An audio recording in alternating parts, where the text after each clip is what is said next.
Уважаемые коллеги, вы нас слышите, нет? Да, Леонид Иванович, Москва вас слышит. Большое спасибо. Все хорошо. Я хочу Добрый сказать день. вам всем тем, кто сейчас подключился с нами в эфир, что университет проводит презентацию книги «Поливанов. Неоконченная лингвистическая симфония», авторы которой являются Леонид Иванович Самороков и Ольга Леонидовна Саморокова. Мне хочется сказать, коллеги, получилась очень-очень замечательная книга, очень интересная книга. Все из очень много архивных материалов высвечено в этой книге. И я думаю, сегодня автор Леонид Иванович вам подробно расскажет об этой книге. Эта книга достойна очень большого внимания. Леонид Иванович, слово вам. Здравствуйте, уважаемые друзья. Кыргызско-Российский славянский университет приветствует вас всех, наших друзей нашего университета. Выражаем вам признательность за то, что сегодня вы нашли время и вышли в эфир. В общем-то, цель нашей сегодняшней презентации заключается, во-первых, презентовать книгу, а во-вторых, почтить память великого русского и советского лингвиста Евгения Дмитриевича Поливанова. Гениального человека. Да, гениального человека, как про него говорили. Я думаю, что то время, которое вы потратите, оно будет не напрасным. Параллельно с нашими выступлениями пройдет демонстрация этой книги. Я думаю, все, кто изъявит желание получить эту книгу, вы направите нам электронный свой адрес, и мы в формате PDF книгу вам направим. Но, к сожалению, книга выходит небольшим тиражом, и поэтому, может быть, не всегда она сможет дойти до тех исследователей, которые занимаются изучением жизни, деятельности Евгения Дмитриевича Поливанова. Мы когда обратились с Сумароковой Ольгой Леонидовной, по совместительству это моя дочь, обратились к теме Евгения Дмитриевича Поливанова. Работа была сложная, но мы влюбились в этого человека. Я сейчас не буду отнимать много времени, я еще выступлю. Я хотел представить собравшихся в нашей студии. Нет, надо сказать еще, разрешите мне еще немного добавить, что Леонид Иванович, он инициатор серии книг «Евразийцы соискатели». Созидатели. Это вот большое количество выпущенных уже монографий книг, посвященных евразийцам-созидателям. Пожалуйста.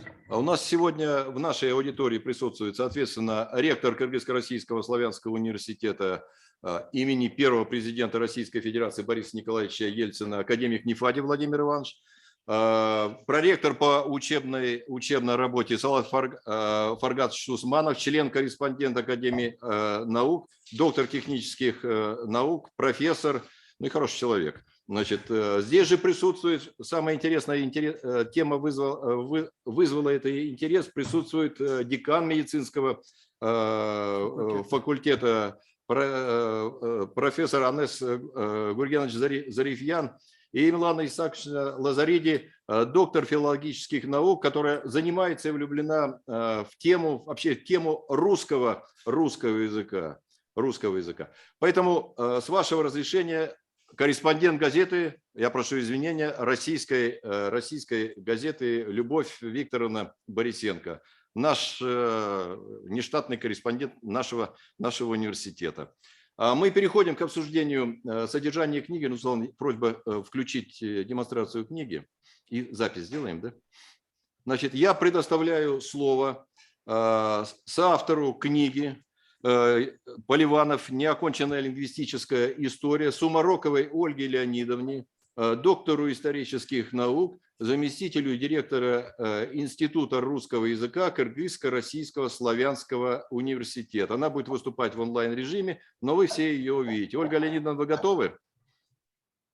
Да, спасибо большое. Добрый день, уважаемые коллеги. По техническим причинам я сегодня нахожусь в режиме онлайн.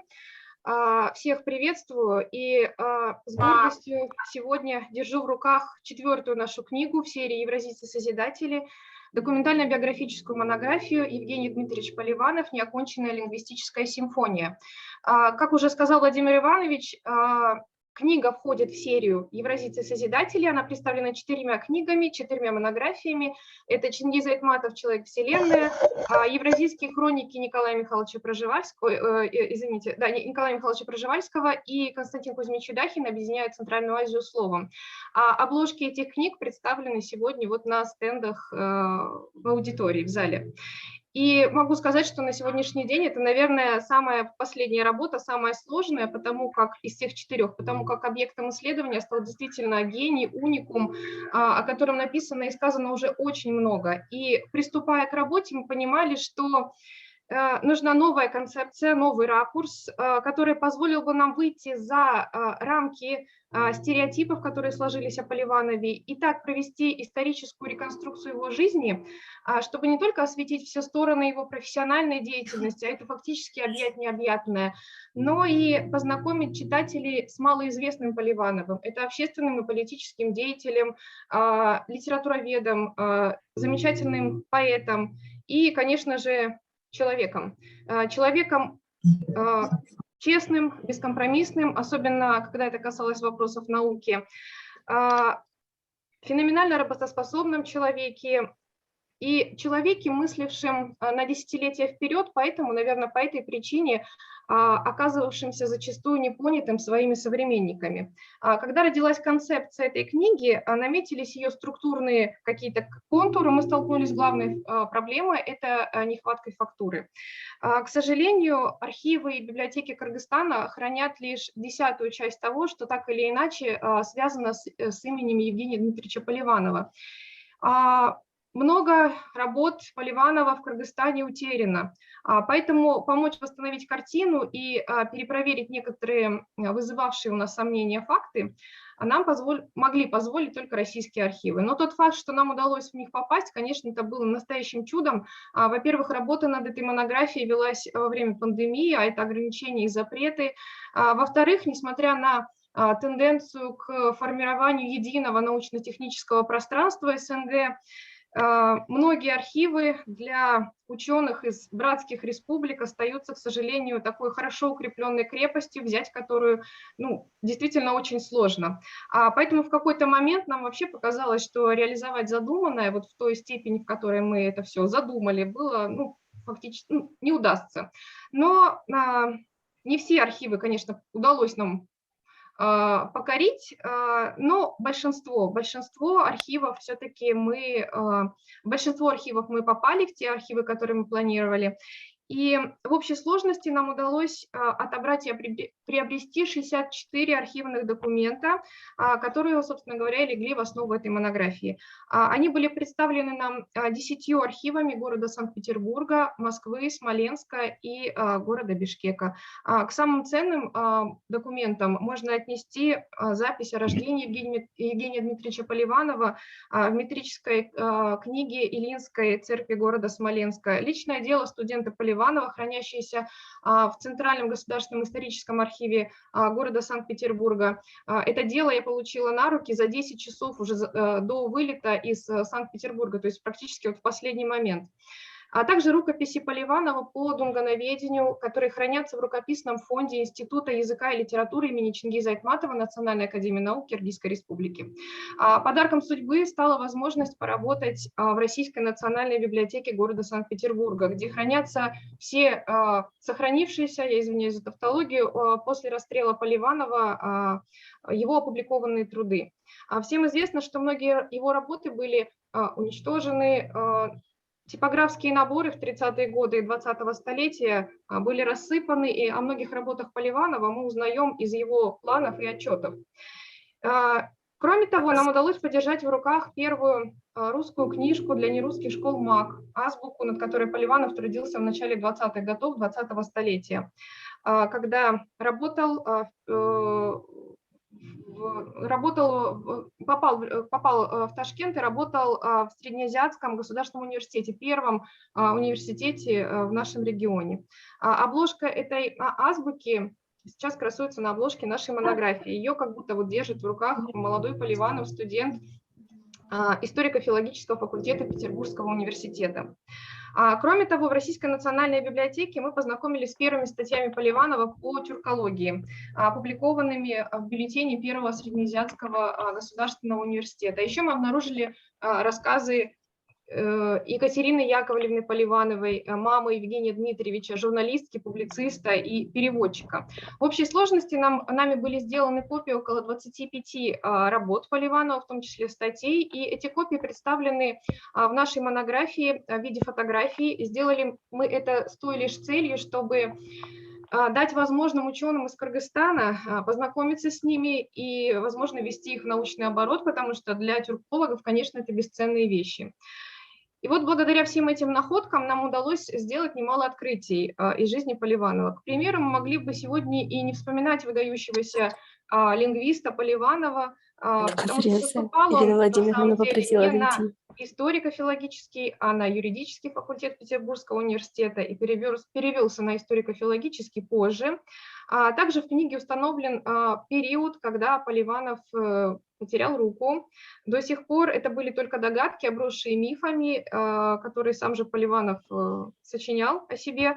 Вот. Также нами установлено много интересных фактов, касающихся его профессиональной деятельности. Я думаю, что каждый, кто возьмет в руки эту книгу, откроет ее, найдет для себя что-то новое, откроет что-то новое. Структура книги была предопределена биографией Евгения Дмитриевича, условно разделенная нами на два этапа. Революционный, в котором гениальный ученик Льва Владимировича Щербы вносит огромный вклад в завершение Первой мировой войны и оказывается в самом центре революционной воронки, и среднеазиатский, который начинается в 1921 году, когда Коминтерн командирует Поливанова в Ташкент с целью установления научных связей местных учебных заведений с научными центрами России, а также с целью подготовки национальных научных и педагогических кадров. Этот период, последний период, оказался не только самым плодотворным, но и самым сложным и трагическим, ведь по мере того, как Поливанов реализовывал свой научный потенциал, неустанно росло число оппонентов, завистников, клеветников. Поэтому, завершая работу над монографией, мы отказались от идеи написания заключения или послесловия. Эту функцию выполнил отрывок под названием «Клевета» из поэмы Поливанова «Ленин». Это отрывок о нелюдях, об улитках, козявках и гнидах, цитирую Поливанова, сопровождавших его всю жизнь и, собственно говоря, не простивших ему его таланта. Сегодня от таких можно легко отмахнуться, но в 30-е годы 20-го столетия донос, как литературный жанр, конечно же, мог стать веским основанием для ареста и так далее. Нам уже неоднократно задавали вопрос о том, узнали ли мы, кто тот человек или группа людей, подведших Поливанова под расстрел. У нас есть определенные догадки, но мы не стали выдвигать в книге какие-то предположения. Я думаю, что это было бы нечестно, потому что этих людей уже нет, и по тем же улицам, что и мы, ходят их дети и внуки. И вообще это не книга разоблачения, это книга о замечательном человеке, о замечательном ученом, о его единомышленниках и о честной науке, в которой нет места улиткам, козявкам и гнидам. Спасибо большое. Спасибо, Галина Леонидовна. Дорогие друзья, у меня есть предложение вопросы задавать в личку, сбрасывать. После моего выступления и выступления рецензентов мы предоставим каждому желающему трибуну для выступления. И с вашего разрешения я сейчас возьму слово. Немножко пафосно начну, потом продолжу более конкретно. Дела и творения Евгения Дмитриевича Поливанова оказались столь искусны и значимы, что сам он стал явлением до сих пор до конца неразгаданным. В Феномен Поливанова мы и постарались разгадать в своей книге. Относясь к любому из языков как к поэзии, чувствуя их звучание, стремился ученый придать своей работе прикладной характер для настоящего и будущего. В достижении цели он с головой уходил в водоворот государственной жизни страны, видя в этом путь к развитию общества, человека и языка. Проникая в таинство сложной знаковой системы языков, вооружившись главным инструментом своих языковых походов русским языком, Поливанов одновременно занимался делами, которые, казалось бы, мало совместимы со званием ученого. И тем не менее, факт остается фактом. Он участвовал в обеспечении безопасности своего отечества, сплачивал друзей вокруг этого отечества, способствовал прекращению Первой мировой войны, участвовал в культурном строительстве Средней Азии, выстраивал мост доверия и созидания между народами. Все эти моменты в обновленном виде нашли отражение в нашей книге, в которой научная и государственная деятельность Поливанова объединены в единое целое. На основе обнаруженных исторических источников мы уточнили некоторые страницы его жизни, придав им какое-то объективное звучание. Мы также надеемся, что своей работой дадим толчок исследователям в дальнейшем познании самого обычного гениального человека. В первую очередь мы попытались разобраться в родословной Евгения Поливанова и прояснить некоторые факты биографии. Заинтересовала нас жизнь его матери Екатерины Яковлевны Поливановой. О ней вообще было мало что известно, хотя человеком она была неординарным и выдающимся. Как сообщалось в журнале «Исторический вестник», до самой смерти она хранила в сердце идеалы и традиции 60-х годов. Будучи журналисткой, писательницей, переводчицей, личностью, известной в кругах российской интеллигенции, она почему-то оставалась все время в тени. Мы проанализировали опубликованный в июне 1908 года в журнале «Исторический вестник» очерк Екатерины Яковлевны Поливановой под названием «Струмиловская колоброда» из семейной хроники и сделали некоторые предположения о ее происхождении. Но все же эти предположения в последующем, они будут нуждаться, сразу говорю, оговариваясь, в архивном подтверждении архивными документами. Также на основе обнаруженных источников мы немножко расширили информацию о ее творческой деятельности. Дополнились сведения об отце Евгения Дмитриевича, Дмитрия Михайловича, человеком скромным, ответственным и добросовестным, верой и правдой служившим своему делу и своему отечеству. Мы даже обнаружили места и адреса проживания семьи Поливановых в Риге и Санкт-Петербурге. Нет ничего удивительного, что Евгений Дмитриевич питал лучшие качества от своих родителей – трудолюбие, целеустремленность, высокий интеллект, преданность Отечеству и тягу к языкам. Продолжая биографический экскурс, замечу, что наше внимание привлекла неясная история получения Поливановым травмы руки. Мы обнаружили документ, свидетельствующий, что на момент Да, моя дорогая. Все, еще есть время скидывать? Можно попросить отключить? Все, сейчас будет в Телеграме. Или звук. куда? Ну все, в Телеграм давай. Мы обнаружили документ, свидетельствующий, что на момент поступления Евгения Дмитриевича в Санкт-Петербургский университет он был абсолютно здоров и ограничений для призыва на военную службу не имел. После окончания университета канцелярия вуза 4 апреля 1912 года известила рижское воинской повинности присутствия об окончании срока отсрочки от призыва Поливанова на военную службу, которая была связана с учебой. То есть Поливанов считался военнообязанным до конца обучения его в Санкт-Петербургском университете. Это несколько, на наш взгляд, отметает версию о том, что Евгений Дмитриевич лишился руки в гимназические или студенческие годы. Здесь у нас возникли тоже некоторые сомнения. Скорее всего, травмирование произошло после окончания университета 1912-1913 год. Примечательная информация о работе Евгения Дмитриевича Поливанова во благо безопасности России в интересах русской разведки в период его командировки в Японию. Эти сведения привел в своем исследовании российский историк и политолог Ярослав Александрович Шулатов, и опирались на его исследования. И здесь надо отметить, что в этом деле Поливанов, кстати сказать, вот в деле сотрудничества с русской разведкой использовался, что называется, в темную, он даже не подозревал об этом.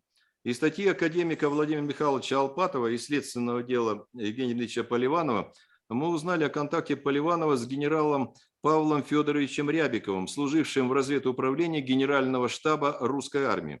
Контакт, по нашим расчетам, состоялся в марте 1917 года. Он, по нашему мнению, стал началом сотрудничества Поливанова с советской разведкой, о работе его в Народном комиссариате иностранных дел России РСФСР. Дело в том, что генерал Рябиков сохранил свою должность, перейдя на сторону советской власти. В декабре 1917 года он разработал программу по изучению иностранных государств, в которой определенную роль отводил ученым, изучавшим другие страны и владевшими иностранными языками. Поэтому не случайно появление Поливанова сначала в российском МИДе перед Октябрьской революцией 1917 года, потом в Народном комиссариате иностранных дел РСФСР. Продолжение работы в 1908 году с китайскими гражданами и переход в 1921 году в Коминтерн по рекомендации руководителя закордонной разведки ВЧК ГПУ Мейера Триллисера.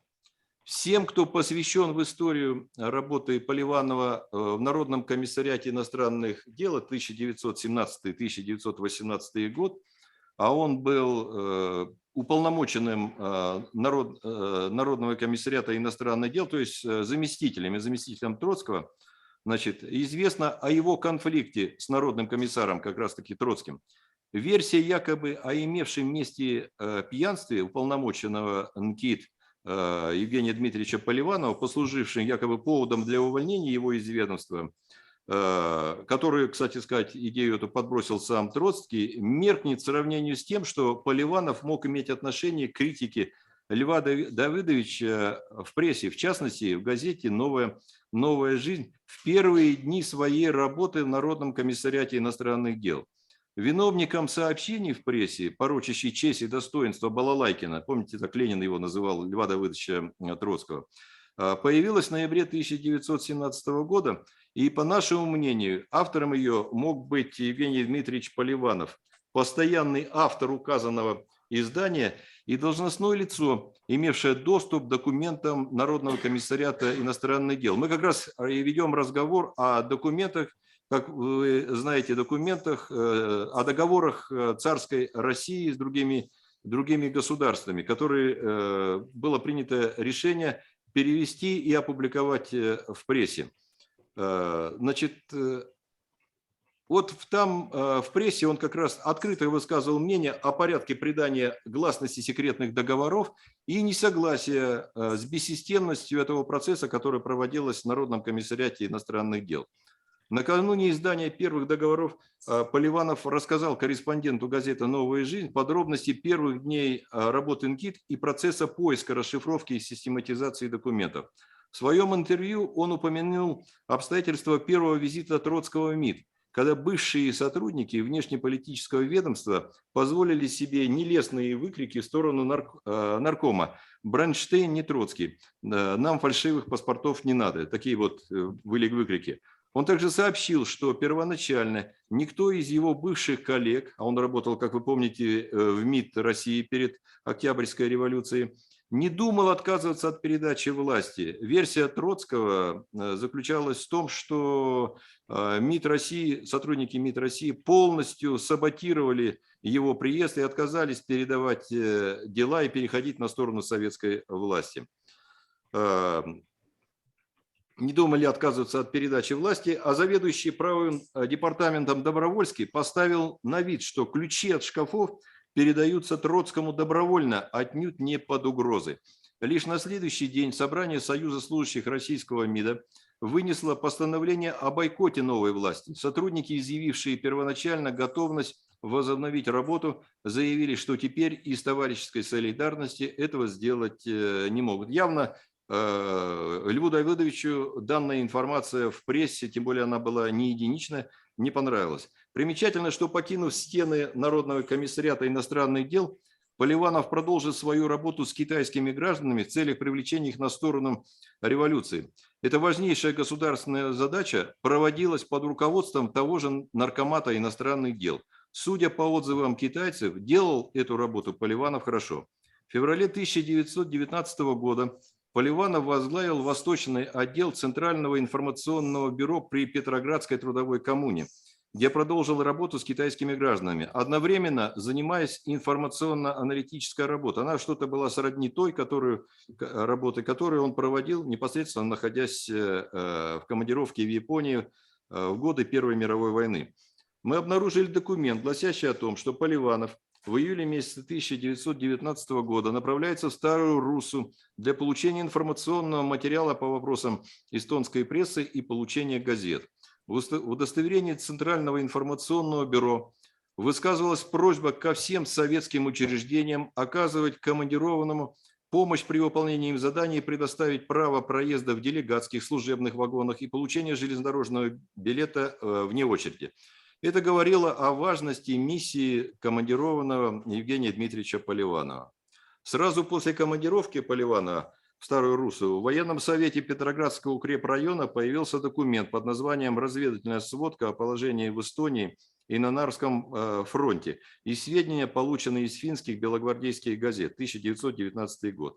После этого документа и после июля-августа месяца плодотворной работы наступила некоторая стабилизация обстановки на эстонском направлении. 31 августа 2019 года Наркомат иностранных дел Советской России обратился к правительству Эстонии с предложением о мирных переговорах. 5 сентября Эстония согласилась начать мирные переговоры с РФСР. Мы полагаем, что в этом процессе был задействован Евгений Дмитриевич Поливанов, и здесь был его вклад.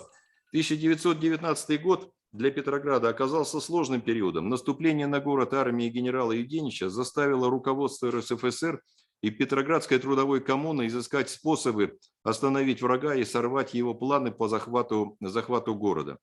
При организации взаимодействия петроградских властей с командованием частей Красной Армии и Балтийского флота пригодился научный и организаторский потенциал Поливанова. В одной из послевоенных анкет, содержание которой изложено в книге Василия Георгиевича Ларцева «Евгений Дмитриевич Поливанов. Страницы жизни и деятельности», в пункте о военной службе Поливанова сообщается: работал в политотделе Балтфлота и 9-й армии, в скобочках, в 1920 и смежных годах.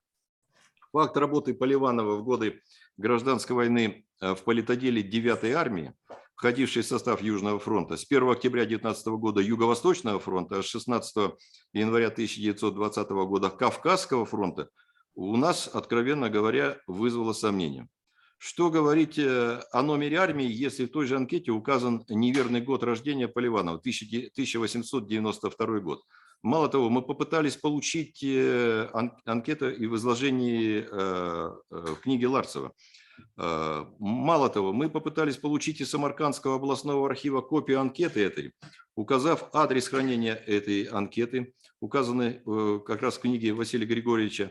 Нам прислали совершенно другой документ с указанием того же фонда, описи дела и номеров листов. Поэтому у нас возникли как раз такие некоторые сомнения о точности воспроизведения анкеты в указанной книге. У Василия Григорьевича книга, вы знаете, вышла в 80-х годах. У него не было возможности делать ксерокопии, значит, фотографировать. И все велось, наверное, все-таки рукой. Мы, откровенно говоря, в работе с большим количеством источников тоже столкнулись, когда даже фотографируя, даже имея копии документов, мы где-то что-то ошибались и могли ошибиться. Поэтому мы допускаем возможность появления такой ошибки при составлении такого монументального труда, который создал Василий Григорьевич Ларцев.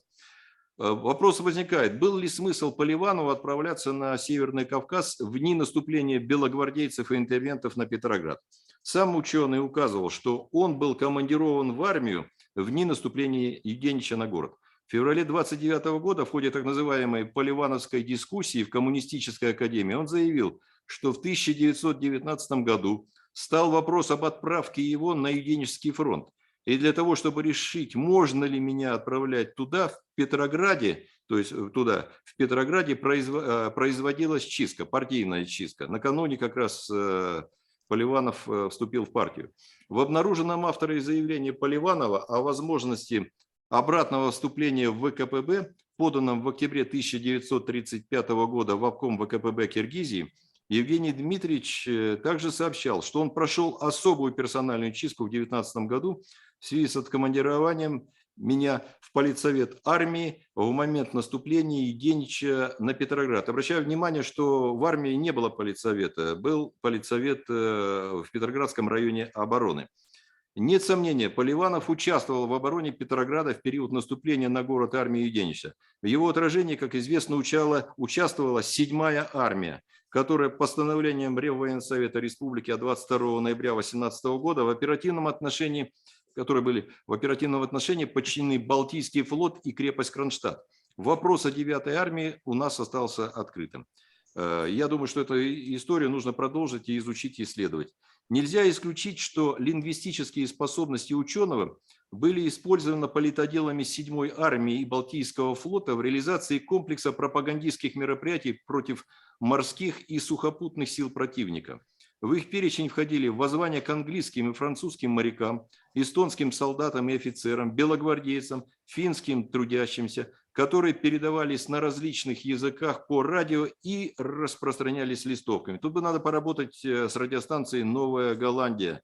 Это Петроград.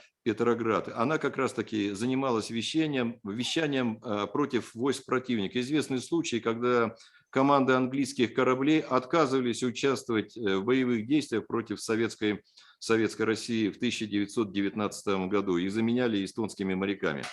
Вопрос нами остался, к сожалению, до конца не изученным в связи с определенными трудностями в работе с архивами, которые, к сожалению, увы, находятся на большом расстоянии, добрый день, в большом расстоянии от города Бишкека.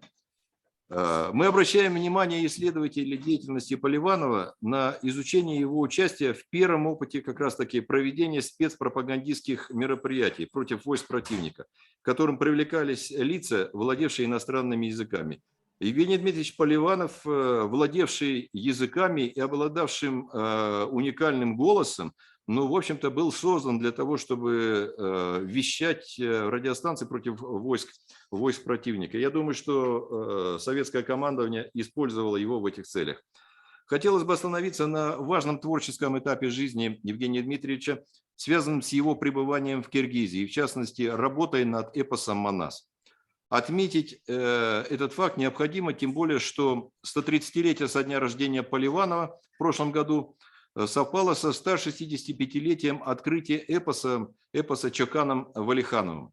Последняя дата в 2021 году не прозвучала. Если в прошлом году Евгения Дмитриевича Поливанова очень хорошо вспоминали и чествовали в Киргизском национальном университете имени Баласагына, даже было вынесено на конференции предложение один из скверов Бишкека назвать именем Евгения Дмитриевича Поливанова, ну вот с эпосом «Манас» почему-то как-то все прошло незаметно и напрасно.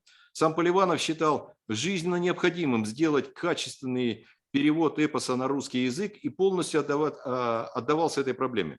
Вот что он писал. «Ясно, что только русский язык мы можем с русским языком мы можем ознакомить народы Советского Союза и весь культурный мир с шедевром киргизской литературы. По возможности точная передача на русском языке национального духа киргизской поэзии, тем более такой, как «Манас», сложившийся на протяжении почти тысячелетия, а потому носящий на себе отпечаток многих исторических времен, вот в чем состоит ответственность русского издания.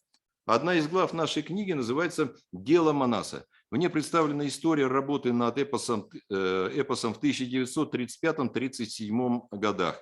История эта оказалась трагичная для многих из тех, кто пытался представить миру достояние киргизского народа. В их числе оказались Евгений Поливанов, Касым Тыныстанов, первый секретарь обкома ВКПБ Киргизии Морис Львович Белоцкий, являвшиеся главной движущей силой дела Манаса. Примечательно, что творческая мысль Поливанова послужила фундаментом, на котором были построены последующие достижения теории и практики киргизского русского перевода и шире, перевода на русский язык памятников тюркской культуры. Эта мысль, заложенная нами в книге, принадлежит не нам. Она принадлежит Вячеславу Ивановичу Шаповалову, рецензенту нашей книги, профессору, доктору филологических наук, народному поэту Кыргызстана. Ему я передаю слово. Вячеслав Иванович, пожалуйста. Благодарю вас, Леонид Иванович. Я имел счастье и удовольствие работать с материалами Евгения Дмитриевича Поливанова в 80-е, в конце 70-х, 80-е годы. И способен оценить с благодарным удивлением ту огромную избирательную работу с архивами, которую провел авторский коллектив Сумароковых в написании этой книги. Поэтому я хочу сказать, что прежде всего, останавливая внимание на биографии Поливанова, мы думаем, почему, что послужило причиной его смерти и кто был исполнителем этой причины. У меня на этот счет, я начну с кончины Поливанова, у меня на этот счет есть убеждение, что, во-первых, это деятельность дипломатическая, разведывательная, имплицитно-политическая деятельность Поливанова, благодаря которой он фактически был одним из лидеров не внешней вот этой вот политики, которая выражается присутствием на портретах в газетах, а одной из ее тайных пружин. И лица этого масштаба им не давала выжить та ситуация и методы власти, которые начали нагнетаться к этому времени. Ни Морис Белоцкий, ни кто-то другой, лидеры, киргизские лидеры к тому времени, Джусуп Абдрахманов, в общем-то, можно еще целый ряд назвать имен. Они все были расстреляны, они все были уничтожены. И в этом ряду присутствие Поливанова среди жертв, оно выглядит, к сожалению, абсолютно закономерным. На эту мысль меня натолкнул человек, который знал Поливанова, работал с ним, великий русский поэт 20 века и великий переводчик Манаса Семен Израилевич Липкин, с которым я имел, так сказать, встречи, и который был фактически одним из моих наставников. Вот. Он сказал, что такие люди, как Поливанов, устранялись скрытно и безжалостно с политической сцены. Второе, Поливанову не простили его независимой позиции. Это была борьба апояза современных тогда лингвистических школ. Это были дружеские отношения с Романом Якобсоном. Это был высокий европейский авторитет лингвиста. А на другом полюсе находился Николай Яковлевич Мар, который стал знаменем террора российской сталинской науки и сам, между прочим, закончил жизнь таким же трагическим образом. Таким образом, в лице Дмитрия Поливанова, и это прекрасно показано в книге Сумароковых, в лице его мы видим огромного значения как научную, так и политическую фигуру. Второй момент, на который я хотел обратить внимание, уже о нем сказано у Леонида Ивановича в его час прозвучавшем сообщении. Это манасовское организующее участие Поливанова. Гений отличается от других своих, скажем так, современников, сограждан, тем, что его движения всегда имеют колоссальные последствия. Интерес Поливанова к Манасу был не первым его востоковедческим движением, далеко не первым. Он сделал очень много от рюкюзского, от японских наречий до тех вот до Китая, да, ну, очень многим он занимался в этом плане. И фактически его обращение к Манасу было отчасти как бы случайным, как бы эпизодическим. И хорошая фраза, опять же, Липкина.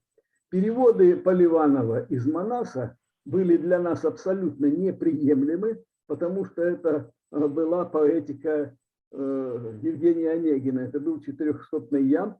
Но его стиховедческие рекомендации, именно стиховедческие, теоретические рекомендации, вдруг открыли глаза Пеньковскому, мне и Марку Торловскому на перевод Манаса. Я напоминаю, что в 1936 году был закрытый конкурс Гослитиздата в Москве, очень, так сказать, опасный конкурс по некоторым своим моментам, и его выиграли три, как говорил тот же Рипкин, его выиграли три еврейчика, два из которых были совсем молодыми. И, говорит, удивлялась вся российская литературная общественность, потому что крупный крестьянский поэт, автор Алмамбета и Алтынай поэмы, теперь Каменский, Василий Каменский еще были. И вдруг выигрывают эти ребята, и вдруг они начинают переводить Манас, и вдруг выясняется, что этот перевод работает как некое универсальное орудие, объясняющее и стихотворный перевод Библии с ее параллелизмами, и дальнейшие тюркологические работы академика Журмунского, академика Стеблева и так далее. То есть они совершили открытие, которого не могло произойти без организующего движения Поливанова, когда он создал концепцию перевода Манаса. И последнее, что я хотел бы сказать, деятельность Поливанова вот в этом прекрасном архивоведческом истолковании, она имеет свою параллель в Петербурге. Профессор Андронов, тоже глубочайший знаток Поливанова, и профессор Сухорукова, Сухоруков – это исследователь, Сумароков, такая блестящая фамилия, как я мог ее. Вот. Ольга Леонидовна Сумарокова и Леонид Иванович, вот это вот, пожалуй, работа, которая имеет стартовое значение. Я думаю, что изучение русской истории, политической истории, культурной истории, научной истории с этих фундаментальных работ только начинается. И в этом отношении Славянский университет очень значимую проводит работу. Я хочу сказать, что вот эти вот четыре публикации Айтматов, Пржевальский, академик Юдахин и Поливанов этой замечательной авторской группы, это продолжение традиции, которая начата была публикациями Посольского, когда еще Рудов тут был послом, я имею в виду Георгия Алексеевича Рудова, но никак не Михаила Александровича. Вот. И под руководством академика Плоских, потом этот блестящий 5-6-томник материалов о 16 году, потом в этом контексте было несколько публикаций Центра перевод, в частности, энциклопедия, и, наконец, фундаментальный том Манаса. И, казалось бы, все сказано, и вдруг заиграла евразийская нота, которая еще будет иметь свое политическое значение в этих публикациях. Меня слышно? Да, слышно, Вячеслав, слышно. Замечательно, а то тут это самое. И я думаю, что эту традицию ни в коем случае не нужно прерывать, и ее нужно всячески поддерживать. И Славянский университет остается единственной организацией, которая борется за сохранение русского культурного присутствия и должной его политической оценки. Единственным, потому что в Кыргызстане Академия наук стала мононациональной. Ну, национальный университет, он сразу, так сказать, определился в этом плане. Они извинились и сказали, это наша прерогатива. То есть, по сути дела, все наши усилия и надежды связаны только с Славянским университетом, где совершенно незаметна роль точных наук, но в значительной степени важна вот эта культурообразующая роль. Поэтому я еще раз хочу поблагодарить от скромного лица литературной общественности Кыргызстана, вот, и авторов и инициаторов этого издания, и надеяться, что эта молодая энергия молодого доктора наук Ольги Леонидовны и ее старшего наставника, давно сложившегося ученого-историка Леонида Ивановича, и эта инициатива не завершится на этой серии. Спасибо. Спасибо, Вячеслав Иванович, за добрые слова и наставления. Я кое-что для себя взял на вооружение. Спасибо большое. Дорогие друзья, у нас второй рецензент, академик Плоских Владимир Михайлович. Я думаю, что он сейчас смотрит, но он немного приболел. Он передает вам всем привет и наилучшие пожелания. Вот. Но поверьте, он сделал свой отзыв о нашей книге. Для нас это большая честь, то, что он участвовал в подготовке данного издания. Вообще, научным редактором нашего издания выступил ректор нашего университета, академик Нефадев Владимир Иванович. Он хоть и представитель технического мира, но очень любит гуманитарные науки. Я плохо слышу. Да. Кто на связи? Все нормально. Дорогие друзья, значит, вот наша официальная часть завершена. Выступили наши рецензенты, выступили авторы. Мы хотели бы услышать ваше мнение. Мы понимаем о том, что тот беглый просмотр, который вы увидели книги, он не позволяет полностью оценить содержание книги и так далее. Но вот, как уже Ольга Леонидовна говорила, мы хотели в этой книге, помимо теоретической части, помимо каких-то аналитических материалов, которые мы предлагаем читателям, мы предложили еще и образы, сопроводили наши теоретические материалы и сопроводили образами документов. У нас там порядка 65 только документов представлены. Некоторые из них, значит, представлены впервые. В принципе, они вообще-то представлены вот в том натуральном виде вообще впервые. Некоторые документы вообще появились впервые в научном обороте. Я не говорю по поводу книг, которыми проиллюстрирована наша монография.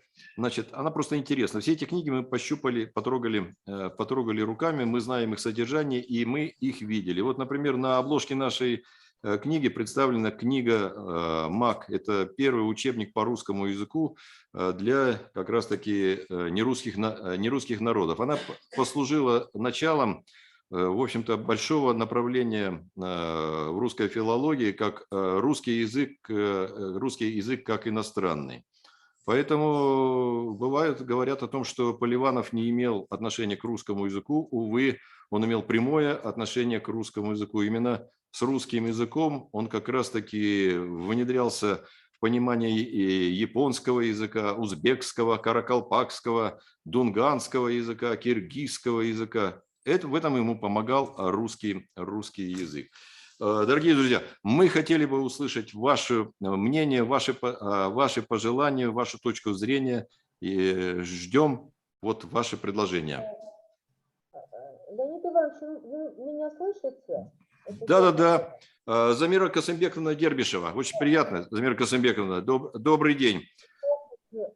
Профессор кафедры русского языка Кыргызско-турецкого университета МАНАС, доктор филологических наук, профессор. И плюс еще президент Ассоциации преподавателей русского языка и литературы Кыргызстана. Правильно, Замир Касымбековна? Да, спасибо, Спасибо. большое. Я просто, знаете, боюсь, что я могу отключиться, у меня почему-то периодически отключается связь. Поэтому я хотела побыстрее сказать свое слово. Прежде всего я хочу поблагодарить и вас, и поздравить с замечательной презентацией, которую вот сегодня мы наблюдали. Это действительно очень замечательное было сегодня мероприятие. Я просто хотела ответить на вопрос о том, что представляет собой Евгений Дмитриевич Поливанов для...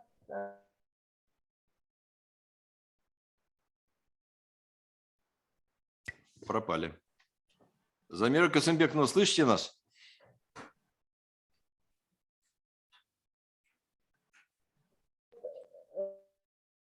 Замира Касымбековна.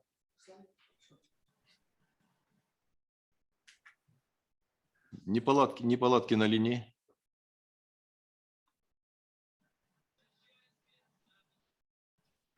По всей видимости, противники эпоса МАНАС включились. Замира Касымбековна, не слышим, к сожалению, не слышим.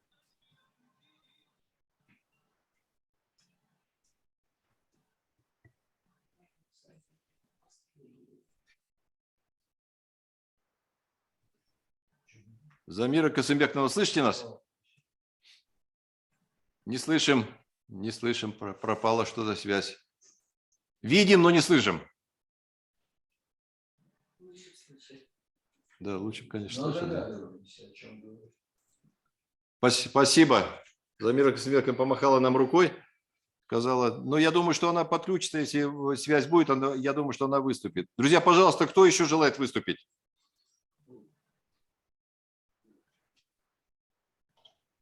Леонид Иванович, позвольте. Да, пожалуйста. Степанов. Степанов Станислав Александрович, доктор педагогических наук, кандидат исторических наук, комиссия Российской академии наук по изучению научного наследия выдающихся ученых. Станислав Александрович, пожалуйста. Уважаемый Леонид Иванович, уважаемые коллеги, я, во-первых, хочу поздравить ваш коллектив с выходом этой монографии. Блестящая презентация показала глубину исторического исследования. Конечно, здесь преобладает исторический подход, учитывая, что и доктор исторических наук Ольга Леонидовна, и сам Леонид Иванович, сам историк. И глубокий исторический подход в данном исследовании – это очень серьезный вклад в изучение научного наследия Евгения Дмитриевича Поливанова. Но для нашей российской сегодня действительности очень важно, и прежде всего филологический, философский аспект этой деятельности. Не столько политический, военный аспект деятельности Поливанова, сколько именно филология, вклад в филологию, философию образования, в тонкости формирования будущей культуры, будущих языков среднеазиатских будущих республик. Вот в этом плане хотелось бы, чтобы в дальнейшем исследовании замечательного этого ученого был бы сделан акцент на эти аспекты. И прежде всего на формирование культуры и языка самой Киргизии, на вклад в государственность этой замечательной республики. Сегодня в эпоху резкого противостояния западной и русской цивилизации, давайте вспомним события на Украине, в Белоруссии, в Казахстане, важно посмотреть на научный вклад Поливанова в фундамент российской культурно-исторической идентичности. В связи с этим я хотел бы сказать вам, что на предстоящих 24-25 марта этого года на 30-х моисеевских чтениях, которые так и называются «Россия в 21 веке. Образование как важный цивилизационный институт развития, формирования российской культурно-исторической идентичности, было бы неплохо, если бы коллектив вашего университета, и в частности авторы этой монографии, сделали такой доклад на основе сегодняшней монографии. Значит, можно в очном режиме. Это было бы очень здорово сделать презентацию в стенах Академии наук, в ее библиотеке, или в дистанционном режиме, в формате, допустим, значит, секций, как мы проводили несколько секций в предыдущих наших международных конференциях. И здесь бы неплохо было бы, если бы прозвучал доклад примерно на тему исторической роли Евгения Ильича Поливанова в становлении культуры и образования в среднеазиатских республиках, и в частности в Киргизии, как вклад в развитие российской цивилизации 20 века. И взгляд, допустим, из Киргизии. Я сегодня познакомился с соответствующим докладом с Украины, с Донецкого технического университета от профессора Маренича, который так сделал очень серьезный такой доклад, как раз как взгляд из Украины на развитие образования в Российской Федерации с точки зрения цивилизационной сущности этого образования. Вот я по этому поводу хотел бы просить вас подумать, Леонид Иванович, реализовать мое предложение и по возможности выступить на этих чтениях. Мы рассматриваем их не с точки зрения методов образования, а именно с точки зрения роли образования, сегодняшнего его уровень в цивилизационном плане.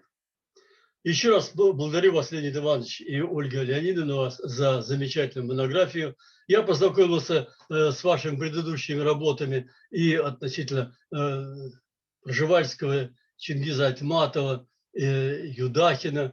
И ваша новая монография – это замечательная очередная монография в этой замечательной серии. Еще раз с победой вас. Спасибо. Спасибо, Станислав Александрович. Мы принимаем ваши предложения и сделаем все возможное, чтобы наше выступление прозвучало. Но я хотел бы отметить специфику нашей монографии. Во-первых, значит, такой момент. Сумарокова Ольга Леонидовна, помимо того, что доктор исторических наук, она филолог по образованию. И поэтому вопросы языкознания, лингвистики в нашей книге отражены в полной мере.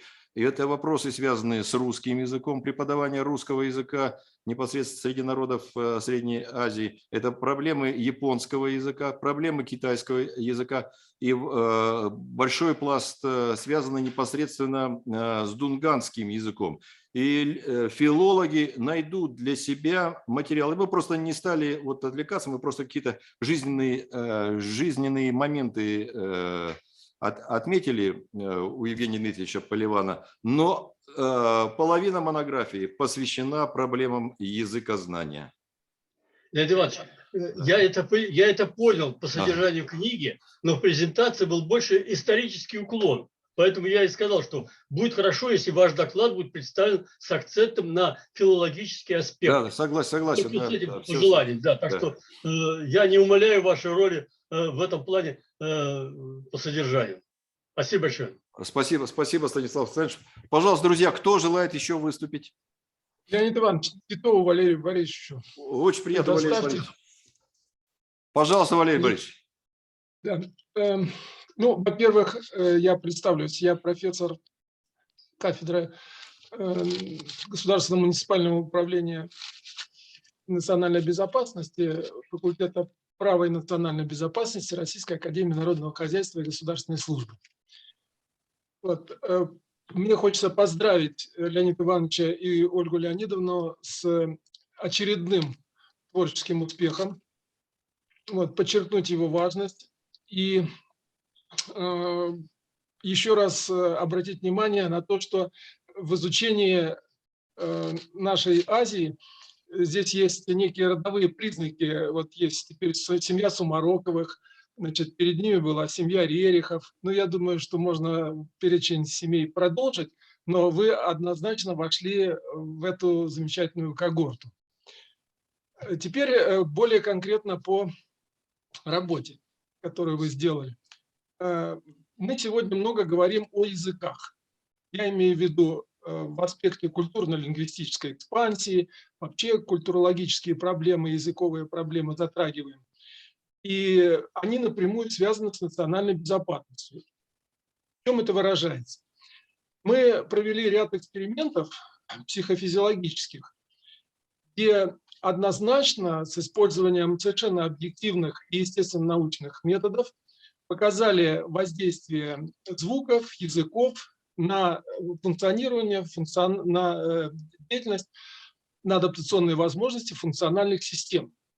В частности, когда мы предлагали человеку, владеющему 5 языками, включая пушту, там, английский язык, французский, русский, проговаривать стихи на этих языках и одновременно проводили полипараметрическую диагностику в рамках психофизиологической диагностики.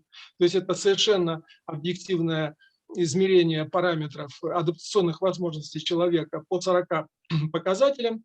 Вот мы увидели, что, например, на Пушкина человек реагирует сердцем, а на Гёте поджелудочной железой, вот, на Шекспира там, желчным пузырем. И здесь, продолжая вот это вот, может быть, не совсем понятный пока перечень фактов, оговорка министра иностранных дел Великобритании, когда она говорила, что Украина подверглась там нападениям от монгол до татар, но эта оговорка для нас сегодня имеет очень важное значение. Мы действительно формируем русские языки среди других народов. И здесь я бы хотел подчеркнуть, что речь идет не о том, что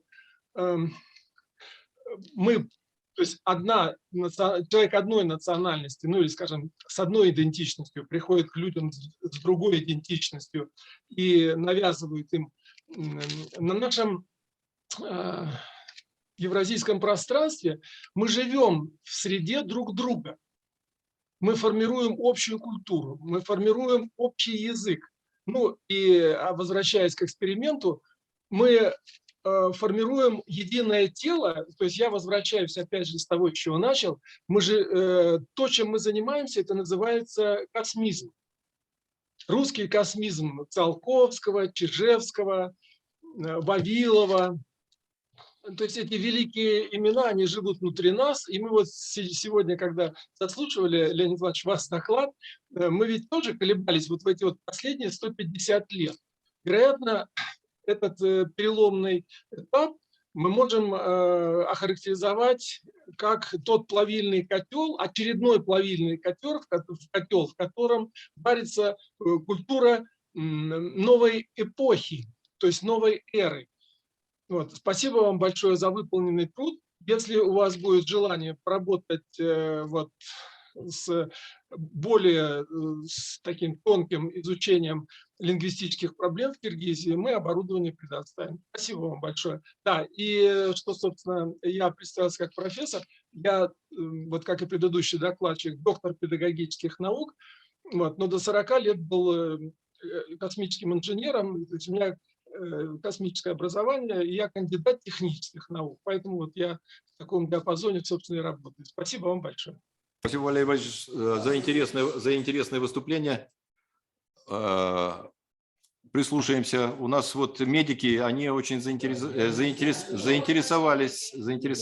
В условиях постковидного синдрома, я думаю, вам и это пригодится, потому что ну, у меня более широкий взгляд на то, что происходит сегодня в медицине и в биологии. Я думаю, что здесь некие вавиловские подходы могут сработать. Спасибо большое за слово. Анис Гургенович, будете что-то? Нет, это Москва, Российская академия народного хозяйства и государственной службы. Ну, я после того, что я услышал, было бы грешно вообще ничего не сказать. Я воспользуюсь случаем. Значит, Анис Гургенович Зарифьян, декан медицинского факультета КРСУ, профессор.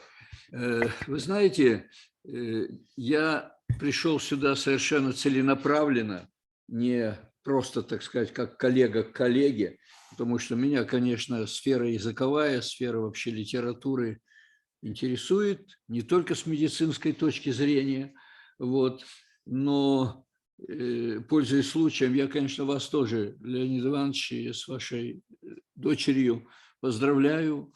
Прекрасная серия книг, и я надеюсь, что мы будем иметь возможность стать благодарными читателями новой книги. Это само собой. Но вот то, что я от вас услышал, мне доводилось встречать работы, которые были выполнены в ключе психофизиологии, но в частности, вы же знаете прекрасно, изучалось влияние музыкальных произведений на психофизиологию здорового человека и больного человека, музыкотерапия и так далее.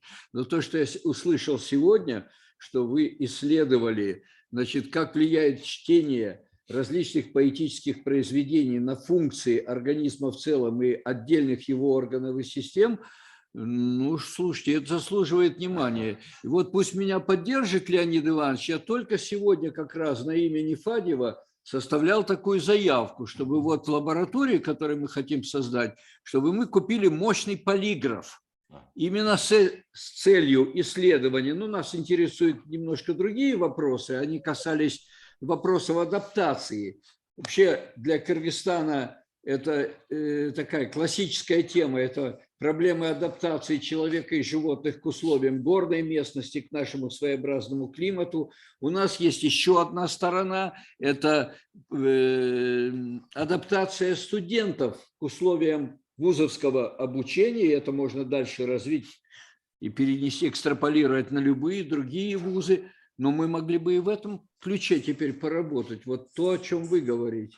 Для меня, спасибо например, вам большое. интересно. Здесь я вам скажу, что мы находимся в рамках медицинских теорий. То есть мы, собственно, шли параллельно в свое время с работами система квантов, вот, Судакова, Институт нормальной физиологии, академик Судаков. И, в общем-то, наши исследования я всегда сравнивал с работами Давыдовой Натальи Владимировны. Вот. Ну, единственное, что я считаю, наши параметры, они более однородные, чем у Натальи Владимировны, поэтому здесь есть здоровая научная конкуренция. С академиком Судаковым имел радость повстречаться здесь, когда еще наш город назывался Фрунзе. С ним очень дружил мой шеф, академик Данияров.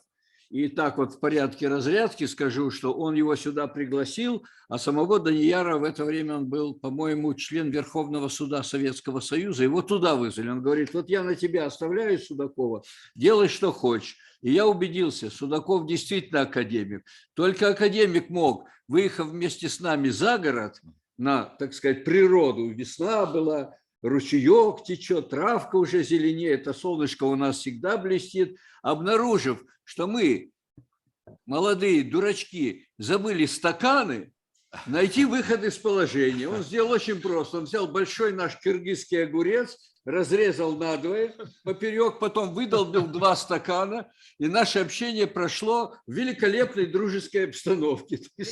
Спасибо, что вы его вспомнили. И вам спасибо. Очень рад. Леонид Иванович, Да. добрый Валентина день. Владимировна, здравствуйте. Здравствуйте. Валентина Владимировна Шевченко, Российская академия народного хозяйства, государственной службы, декан факультета, доктор наук, профессор и наш большой хороший друг. Валентина Владимировна, еще раз приветствую вас. Вам спасибо большое за приглашение на эту замечательную конференцию. И очень интересная дискуссия у нас получается, очень разнообразная. Леонид Иванович, и вам, вашей замечательной помощнице, ученице, тоже сердечное спасибо за новую работу.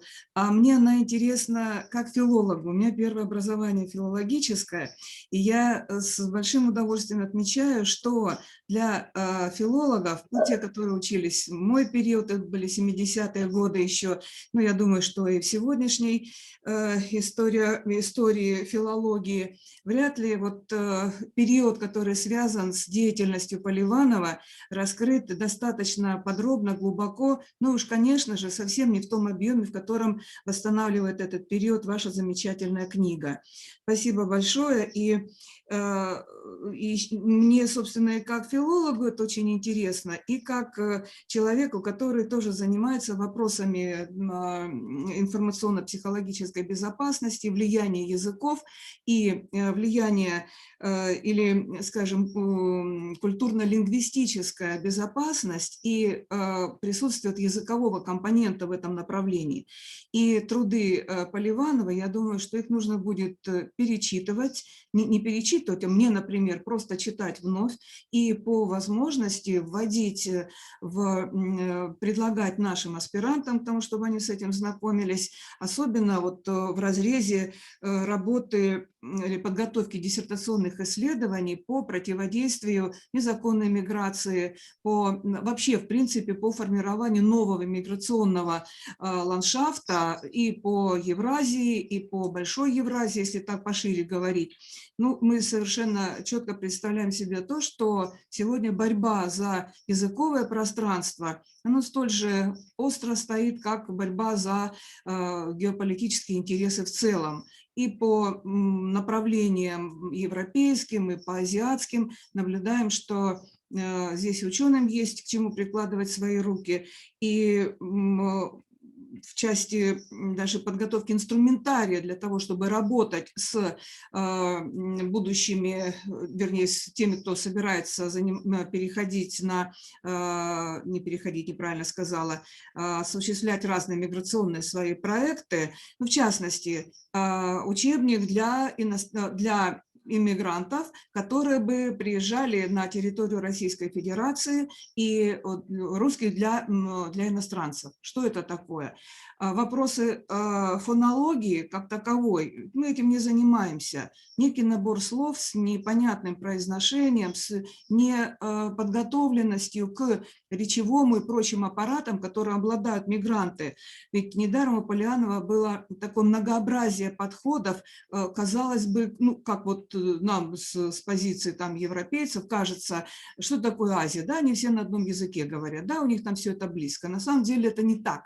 И вот эта разница, которую сегодня отмечают вот психофизиологи, звук и его, скажем, влияние на состояние человека, это громадная проблема, о которой мы не задумываемся. Человек, который приезжает к нам на нашу территорию, снежную, сосулистую, как у нас сейчас вот вся Москва в сосульках, Питер в сосульках, для него это чрезвычайно важно, как он себя внутри ощущает, даже обладая каким-то языковым запасом. Я думаю, что вот эту книгу вашу, конечно, ее нужно пропагандировать, ее нужно вводить и в образовательные процессы, не только в научный оборот. Это замечательно, что вы ввели столько интересного для тех, кто занимается вопросами международных отношений. Наша кафедра, у нас есть направленность международные отношения для аспирантов. Раньше эта специальность называлась «Политические проблемы международных отношений, глобального регионального развития». Вот все, что вы рекомендуете перечислить или перечислили в вашей книге, я обязательно буду рекомендовать нашим аспирантам для того, чтобы они обогащали свои исследования вот теми начальными, скажем, чистыми такими, еще не замутненными разного рода вторичными интерпретациями к изучению разных проблем. Спасибо вам большое. Большой подарок для всех нас. Спасибо. Владимир, спасибо большое. Спасибо. Леонид Иванович, Да, пожалуйста. Можно? Да, пожалуйста. Замир Казимир, пожалуйста. Пока 5 минут я не пропала, я хотела, знаете, дело в том, что когда я впервые получила в этой книге Леонида Ивановича, я просто долгое время никак не могла подступиться к этим книгам. Когда я уже раскрыла для себя, я просто не представляла масштаб и значимость этих книг. Дело в том, что они уникальны с какой точки зрения? С точки зрения большого вклада в гуманитарное сотрудничество России и Кыргызстана. Это очень важный момент, потому что здесь мы видим в этих трудах как раз реализацию идей межкультурного диалога, это сохранение культурного наследия. И вот те работы, которые мы видим сейчас, являются результатами трудов Леонида Ивановича. Слышно меня, да? Меня слышно? Слышно, слышно, слышно.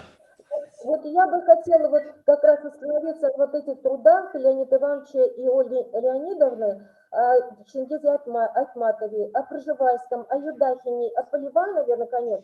Это люди, которые фактически создали историю этих отношений, культурных взаимосвязей, гуманитарного сотрудничества между Россией и Кыргызстаном. И поэтому я хотела бы внести предложение о том, чтобы номинировать и предложить вот этот цикл трудов по данным исследованиям для присуждения премии по линии гуманитарного сотрудничества Международного фонда гуманитарного сотрудничества, который уже существует много лет. Если это мое предложение будет поддержано, то я буду очень рада, потому что это действительно достойный вклад в дело гуманитарного сотрудничества между двумя странами. Спасибо большое. Замира Казымбековна, спасибо за ваше предложение. Прям неожиданно, но приятно. Прям хочется сказать, служим Советскому Союзу. Спасибо большое, Замира Казымбековна.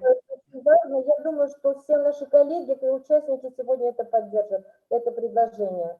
Спасибо большое. Спасибо большое. Спасибо. Да, Милана Исааковна Лазариди хочет взять слово от Кыргызско-Российского славянского университета, профессор, доктор филологических наук. Я очень благодарна Алевтине Владимировне, потому что она вспомнила, она сказала о Поливанове как о филологе.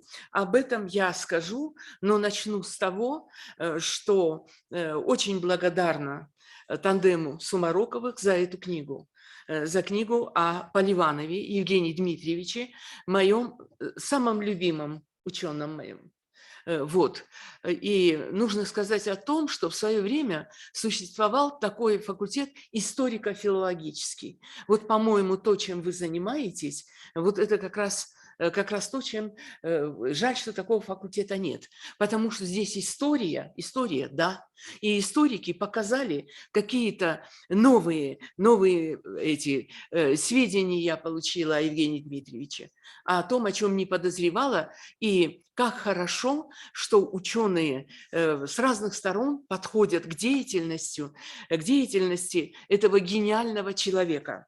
Я бы хотела сказать о том, что услышала имя Поливанов, Евгений Дмитриевич Поливанов, из уст своего учителя Геннадия Степановича Зигова.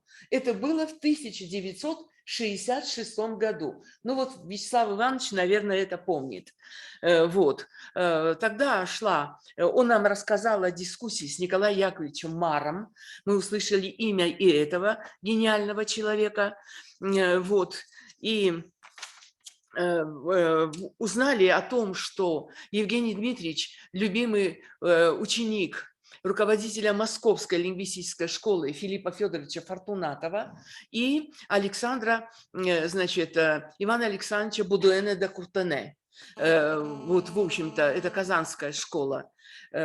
Вот такой был гениальный человек и легендарный. Недаром вышел спор о том даже, когда родился этот человек. Это удивительно. Относительно недавно все это было, и даже по поводу года рождения, вот в разных источниках читаешь, в общем-то, о том, значит, когда он родился, и годы не совпадают. Нужно сказать о том, что в нашу республику Евгения Дмитриевича пригласил Тыныстанов. Касым Тыныстанов, в общем, тоже легендарная личность для Кыргызстана. Познакомились они в Ташкенте, насколько я знаю. Вот. И за те годы, в общем-то, за то небольшое количество времени, какое Поливанов работал в Кыргызстане, он оказал такое влияние на русистику, на кыргызское языкознание, на изучение восточных языков, в частности дунганского, которое питает нашу республику, нас до сих пор. До сих пор. Я приехала из другой республики, совершенно из другого города замечательного, и я никогда не ожидала, что здесь такой высокий уровень преподавания и русского языка, теоретических, значит, вещей. Кыргызоведы тоже я не понаслышке знакома. Один из моих руководителей кыргызовед, профессор, значит, Иманов. Вот. Когда я стала писать работу по сопоставлению, профессор Зиньков посоветовал мне обратиться к трудам Александра Александровича Реформатского из Апояза. Александр Александрович, и это тоже это выдающийся ученый, это, я думаю, что филологи всех поколений любят его труды. И вот, значит, Реформатский издал 5 или 6 статей. Вот, по сопоставлению он опирался на труды некоего ученого, значит, имя которого по известным причинам, значит, он не может привести в работе. Я не понимала, кто это и какие это известные вот эти вот причины. Это оказался, значит, Поливанов. Нужно сказать о том, что где бы он ни был, он трудился, не покладая рук. Ну вот, например, у него есть опыт изучения узбекского языка.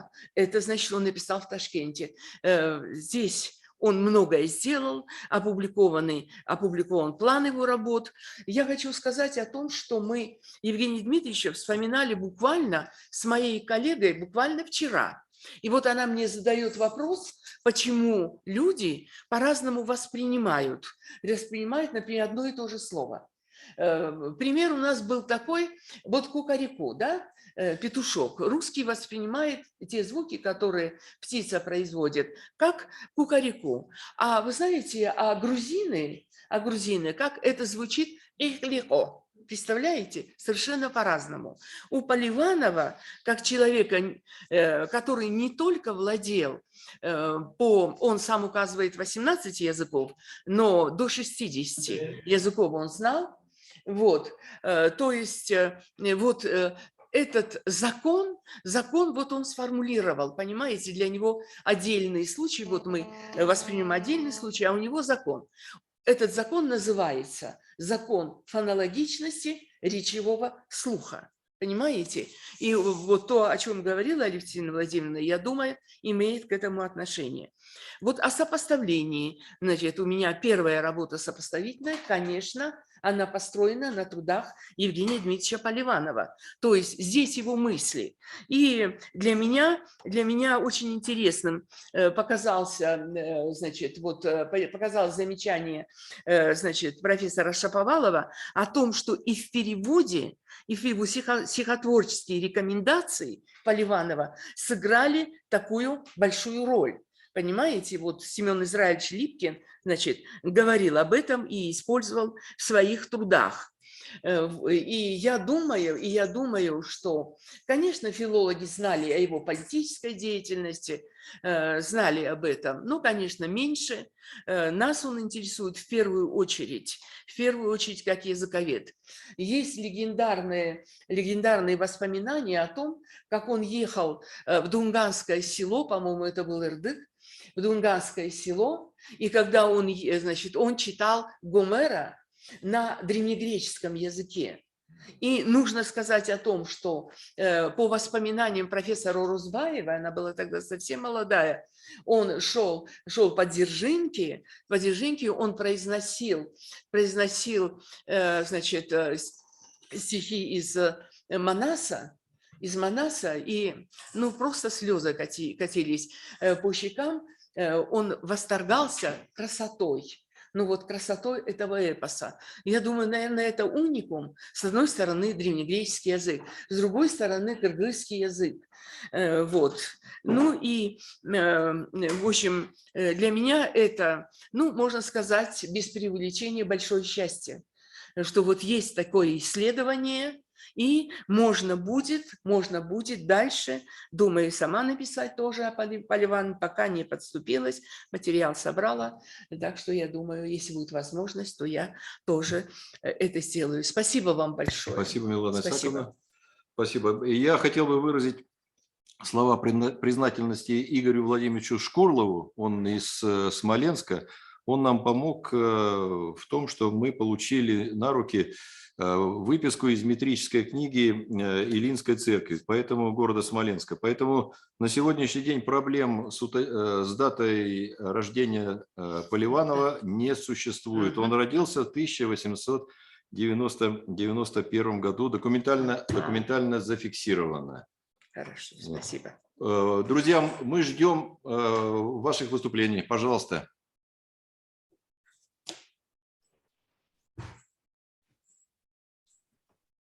Леонид Иванович, Ой, можно? Мария Станиславовна, Можно?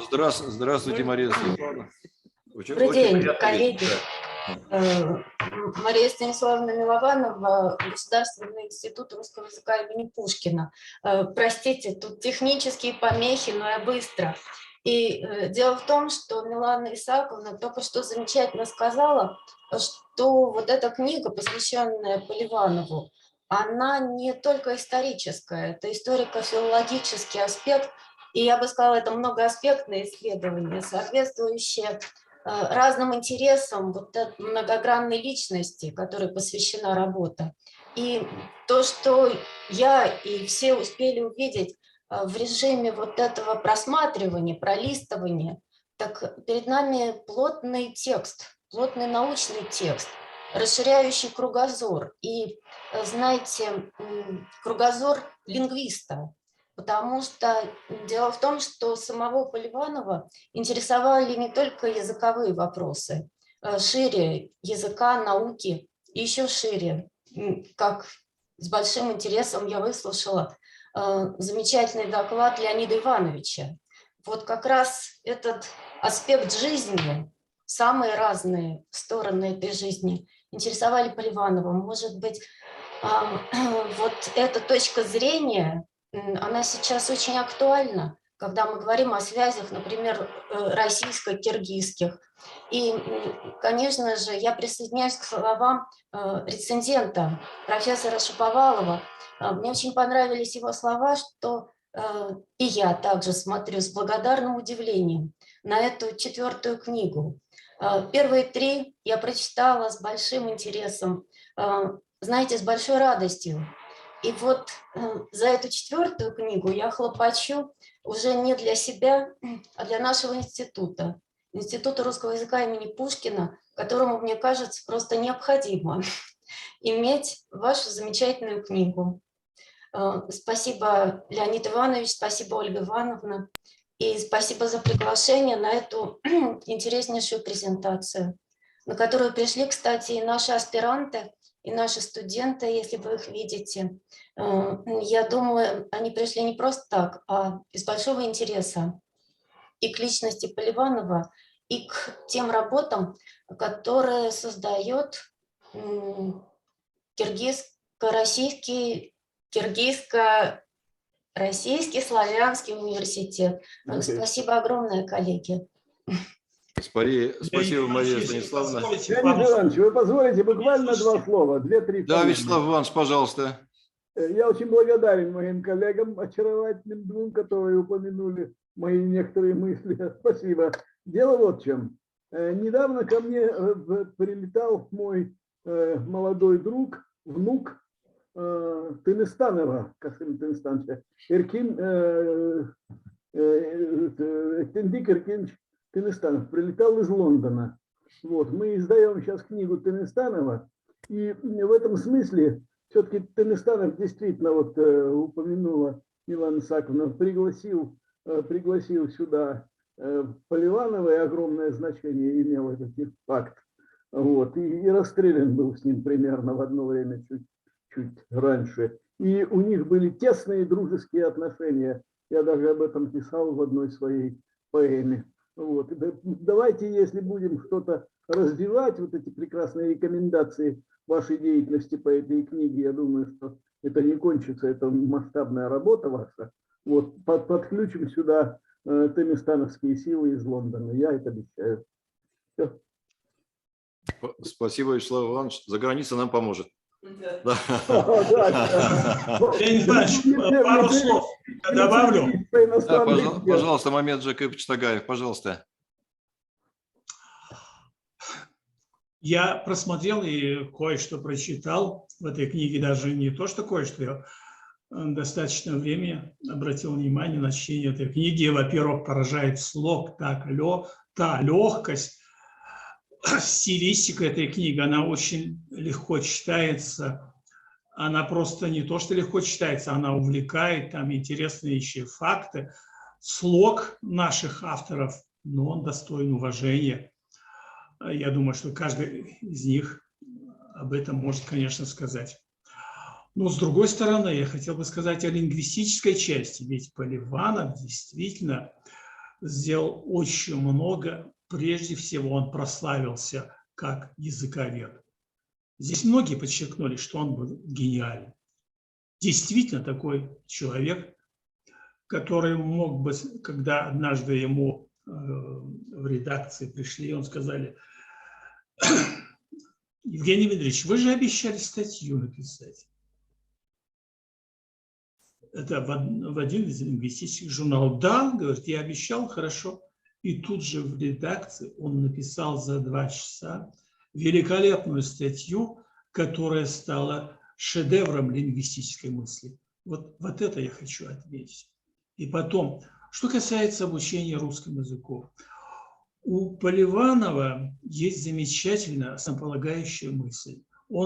Это вопрос о фонологическом сите. Он впервые выдвинул понятие фонологического сита и говорил о том, что мы можем слышать только те звуки, которые умеем артикулировать. То есть мы слышим только то, что умеем произносить. Вот это положение стало основой методики обучения русской фонетики, и не только русской фонетики, в школах и вообще иностранцев.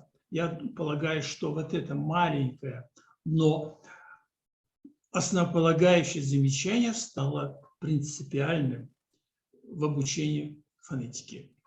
Ну а в целом, конечно, эта книга замечательная, и она дополнила серию этих книг. Я, конечно же, присоединяюсь к предложению Замира Касымбекова, что автор этой книги достойны высокой награды. Спасибо за внимание. Спасибо, Мамед Джакипович. Друзья, кто еще желает выступить? Леонид Иванович, возможно? Да, пожалуйста. Я не вижу, кто это. Представьтесь, пожалуйста.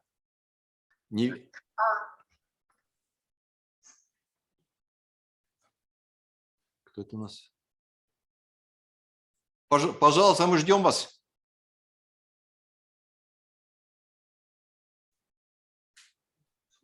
Слышите? Так. Слышите меня? Видим один глаз. Да. Вот. Простите. Нина Алексеевна Максимчук, профессор Смоленского государственного университета. Нина Алексеевна, очень приятно. Спасибо, что вы участвуете в нашем мероприятии. Спасибо. Я очень рада, что совершенно случайно получила ссылку на ваше замечательное мероприятие и испытываю вот в течение всего его действия очень положительные чувства. Во-первых, чувство большой благодарности авторам за такую колоссальную работу, которая позволила всем интересующимся личностью этого выдающегося человека представить в полноте, объективности, наглядности все то, что сегодня мы знаем об этом человеке. И не могу скрыть, что, безусловно, это чувство дополняется некоторым чувством белой зависти, поскольку вот эту работу о нашем выдающемся земляке сделали не смоляне, но это только радостная зависть, и действительно я очень рада.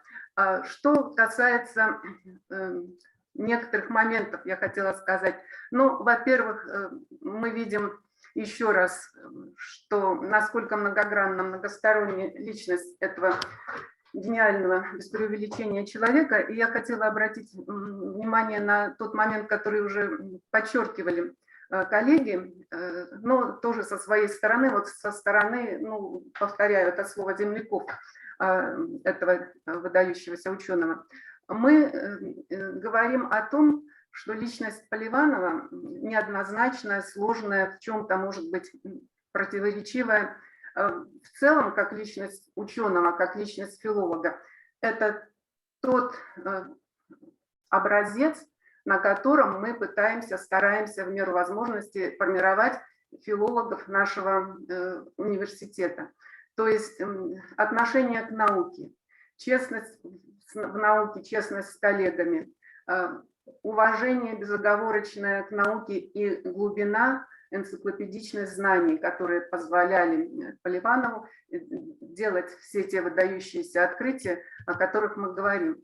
И вот в работе со студентами мы стараемся подчеркнуть тот момент, ведь действительно наследие Поливанова, как мы знаем, было мало доступно до довольно недавнего времени по понятным причинам. И поэтому часто остается за кадром тот момент, что, по сути дела, если мы вдумываемся, вглядываемся и всматриваемся в состояние современной лингвистики, то многие, если не большинство тех выдающихся идей, теорий и концепций, которые в последние десятилетия пришли к нам из западной науки, на самом деле их истоки мы находим, мы видим в трудах Поливанова, написанных в 20-е, 30-е годы. И вот это очень важный момент, который, помимо прочего, позволяет формировать у наших студентов вот то чувство, которого нам не хватает сегодня часто, чувство, позволяющее, точнее, не позволяющее ощущать себя в науке в том числе как чем-то вторичным, как чем-то развивающим чужие идеи, чужие теории. Вот это очень важный, мне кажется, момент. Далее, вот о чем я подумала сегодня еще раз, наверное, о том, что в нашей собственной науке, в нашем образовательном научном пространстве, при всем нашем стремлении к взаимодействию, все равно, наверное, недостает вот той интеграции, сотрудничества и так далее, и так далее. Я имею в виду вот тот факт, что и сегодня возникал вопрос, что частный, но важный вопрос о том, что дата рождения Поливанова стала точно известной вот буквально недавно благодаря новому сотруднику Смоленского архива и так далее, и так далее. Дело в том, что еще в конце 70-х, на рубеже 70-х, 80-х годов преподаватель нашего тогда института Алексей Александрович Новиков, занимавшийся одним, собственно, он был первым человеком в нашем университете, кто начал заниматься биографией и творчеством Поливанова. И он нашел в архиве эту метрическую запись, и у нас никогда не было в этом сомнений. И об этой дате написано довольно много, и в том числе в работах наших преподавателей, наших ученых. Поэтому вот я думаю, это только вот такой момент отсутствия какого-то взаимодействия или, может быть, недостаточное продвижение информации, которой владеют одни и которая пока недоступна другим. В этом смысле вот роль книги, которую мы сегодня видим, огромна, колоссальна. Она расставляет точки во многих очень важных вопросах. Ну и в заключение я хочу сказать, что сегодня тоже эта тема звучала по-новому и с особой значимостью. Звучат мысли Поливанова по поводу обучения русскому языку как неродному, ну, как иностранному, но как неродному, прежде всего, когда он писал свой учебник для узбекских носителей узбекского языка. Именно так это мы воспринимали. И вот в частности могу конкретно сказать, что сегодня у нас обучение узбекских студентов занимает значительную часть в рамках работы нашего, в частности, университета. И мы видим, что те проблемы, которые описаны Поливановым, реально существующие проблемы, и без учета того, что написано им 100 лет назад, по сути дела, эти проблемы решаются очень сложно. И вот в этом, в том, чтобы мы старались пропагандировать живые, практические идеи Поливанова. В этом тоже одна из задач, наверное, нашего филологического сообщества в целом. Ну и в самом конце хочу сказать, возможно, кто-то из коллег об этом слышал, но, возможно, нет. Дело в том, что с 91 года, в год столетия Поливанова, впервые, тогда еще у нас тогда еще была кафедра русского языка как иностранного, и вот впервые мы провели мероприятие, посвященное столетию Поливанова именно как родоначальника методики РКИ. И с тех пор это мероприятие переросло в традицию, и в прошлом году, вот в юбилейный год, прошли 15-е поливановские чтения. Не знаю, насколько вот они широко известны, хотя география участников у них довольно широка. Но я хочу сказать коллегам, пожалуйста, всем, кому это интересно, всем, кто захочет побывать на родине Поливанова в Смоленске, мы всем будем рады. Чтения проходили раз в 2 года при их на начальном этапе. Сейчас мы стараемся проводить их ежегодно в связи с неустойчивой ситуацией. Не знаю, что будет через 2 года. Поэтому, обычно мы не связываем с датой рождения, не очень удобное время для поездок. В конце октября, в начале ноября обычный срок проведения чтения. Если кто-то заинтересуется этим, пожалуйста, обращайтесь, мы пришлем приглашение. И, конечно, книгу тоже я бы очень надеялась, что для Смоленского госуниверситета мы могли бы получить, может быть, бумажный вариант, а электронный, конечно, я пришлю почту свою, буду очень рада. Еще раз огромное спасибо авторам за великолепный, необходимый, очень важный труд. Спасибо.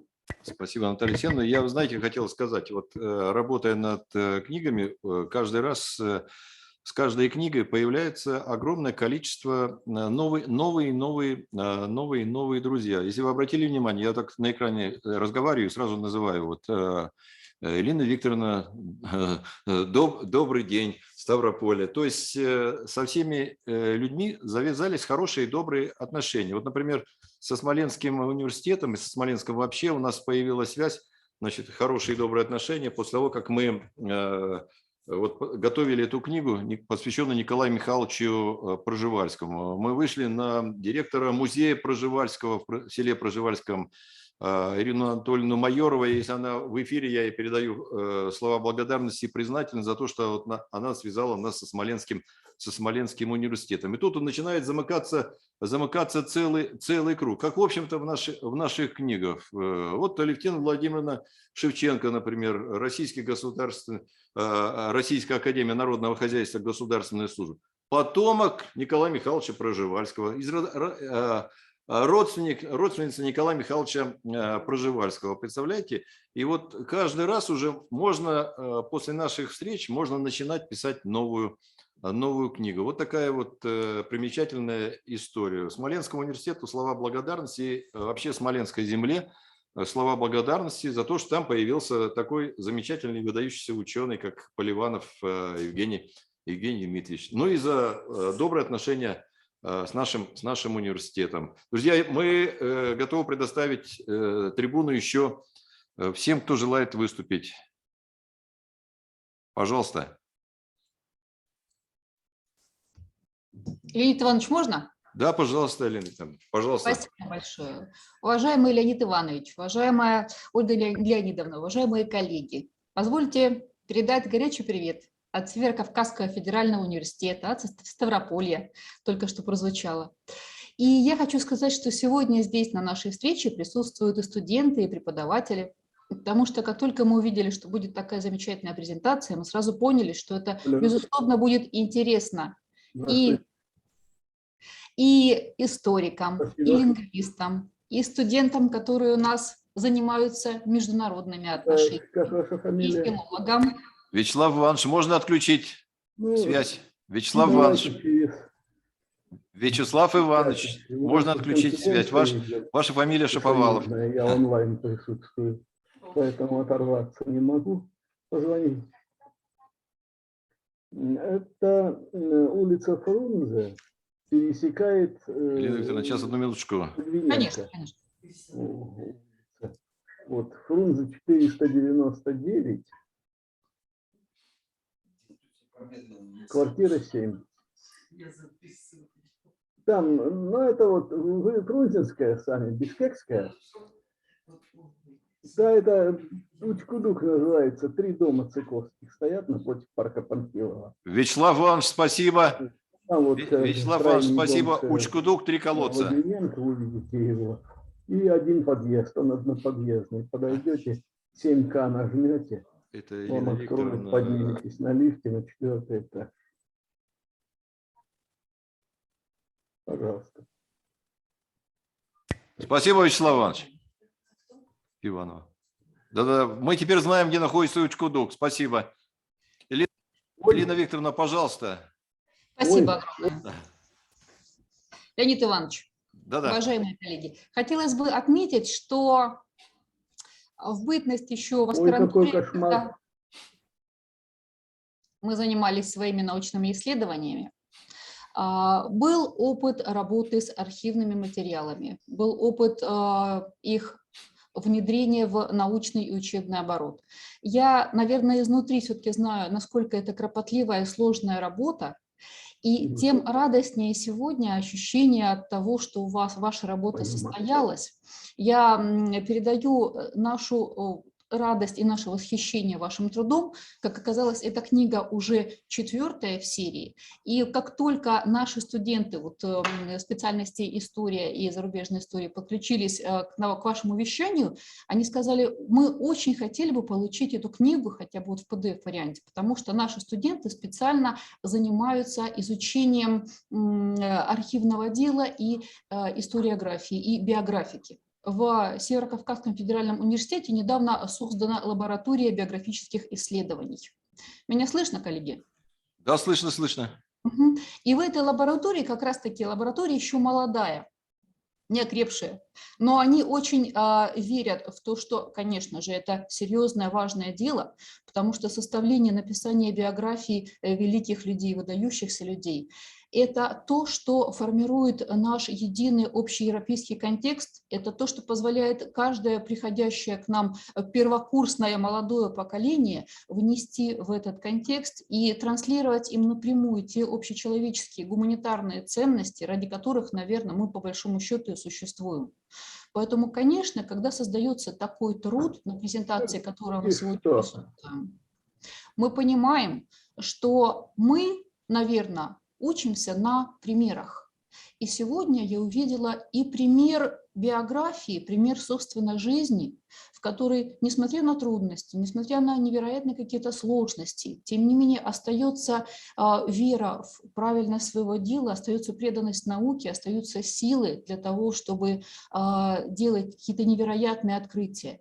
Конечно же, такой гений рождается очень-очень редко, но тем не менее он потом светит многим и многим поколениям, и на его примере мы стараемся, может быть, чуть больше сделать сегодня, чуть больше сделать каждый день. И самое важное, когда мы приходим к студентам и говорим, вот, что просто читайте книги, это ничем не заканчивается. Когда мы показываем образец, смотрите, книга, которая издается в 2022 году, не какие-то старые, может быть, там пыльные фолианты, до которых вы никогда, ну, положа руку на сердце, в библиотеке не дойдете, потому что вы пойдете чем-то заниматься, то, что проще в нашей жизни, да, вот на телефон, планшет и прочее. Но когда все-таки у студентов возникает образ настоящей книги, выпущенной сегодня и выпущенной на таком высочайшем качестве, потому что по тексту сразу видно, по иллюстративному материалу мы сразу видим, насколько серьезнейшее исследование, делающее свой вклад и в науку, и в образование сегодня, и закладывающее, как мне кажется, основу для более серьезной серии и действительно достойная самых высоких наград, когда студенты смогут увидеть, хотя бы это в PDF-варианте, вот увидеть это издание, эту книгу, этот подход на самом деле, что это существует реально сегодня и сейчас, это будет иметь колоссальное для них значение. И если даже мы можем говорить, что сегодня студенты, они вот клиповое мышление, да, то есть они должны увидеть, схватить этот образ, и если этот образ у них откликнется в сердце, да, и тут мы, конечно, опять возвращаемся к некому даже медицинскому аспекту, о чем сегодня уже говорилось, и который меня лично тоже затронул, потому что я терапевт по первому образованию, это все очень откликается, и на самом деле это очень серьезно, вот эти все струны, которые сегодня у нас возникли в беседе, в нашей дискуссии, они действительно могут быть сплавлены в некий единый такой синтетический шантр, центр притяжения для очень многих научных исследований. И если у студентов откликнется вот это, то, что сегодня люди занимаются консолидацией, да, усилий, чтобы такие гениальные работы, такие гениальные судьбы были зафиксированы, чтобы этому было посвящено достаточное количество времени, мне кажется, что именно такое воздействие будет иметь очень серьезный и долгий эффект. Огромное спасибо за ваш труд, огромное спасибо от лица наших преподавателей, огромное спасибо от сотрудников лаборатории биографических исследований, которые с нетерпением ждут ваши издания, если можно, вы попросили уже все 4, потому что это то, на чем они смогут, как на самых ярких и изумительных примерах, учить наших студентов пошагово, как создается, как пишется биография, как собирается материал, как ведется работа в архиве. И огромное спасибо в целом за ваш труд, за вашу работу. Нам посчастливилось с Леонидом Ивановичем организовать ряд мероприятий по русскому языку, русский как иностранный, русский как неродной. Кроме того, что это было очень, мне кажется, важно, это было пронизано еще такой добротой и искренностью в нашей совместной работе, которая позволяет надеяться, что и в дальнейшем мы сможем сделать что-то очень хорошее, и, может быть, и ставропольские архивы будут вам полезны в вашей работе, на что я очень и очень надеюсь. Спасибо за сегодняшнюю встречу. Спасибо, Елена Викторовна. Вам слова благодарности за ту работу, которую вы провели в прошлом году. Она была колоссальной, значимой и важной. Мы, по крайней мере, смогли объединить, наверное, где-то порядка 200 преподавателей русского языка за короткое время. Они стали по Киргизии, они стали нашими друзьями и постоянно находятся на контакте с нами. И еще я могу сказать, что на следующей неделе приезжает делегация Северо-Кавказского федерального университета, поэтому вы получите книги первыми. Спасибо огромное. Спасибо, мы очень рады. Благодарим. Спасибо большое. Спасибо большое. Друзья, вообще многим хочу сказать слова благодарности. Мы как-то попытались отметить. Сегодня Министерство науки и высшего образования, вернее, вчера выставило там небольшую информацию. Ее, правда, немножко обрезали, она стала немножко меньше, но мы указали там вузы, с которыми мы взаимодействуем. Это Северо-Кавказский федеральный университет, Российский государственный гуманитарный университет, Институт русского языка Пушкина, там как раз-таки эта информация. Ну, вот такие добрые слова, значит, которые мы сказали. Мы еще сказали слова благодарности в адрес Российской академии наук, как нашего старшего товарища, вот, но тем не менее, вот, плюс Российская академия народного хозяйства и государственной службы. Вот спасибо вам за сотрудничество, взаимодействие. В списке наших друзей, я думаю, что с каждой книгой будут расширяться. Друзья, кто хочет еще сказать слово? Или будем подводить итоги?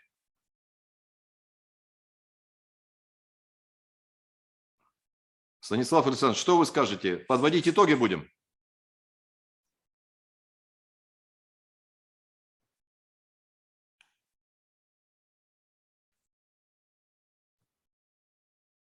Долг всякой конференции подвести итоги. Давайте к итогам перейдем. Да, понял, Станислав Александрович, выполняю ваши приказания. Не приказание, просьба персонально каждому участнику выслать по книжке, даже с оплатой. Мы готовы вложиться, потому что фундаментальный труд требует достойной оплаты. Это первое.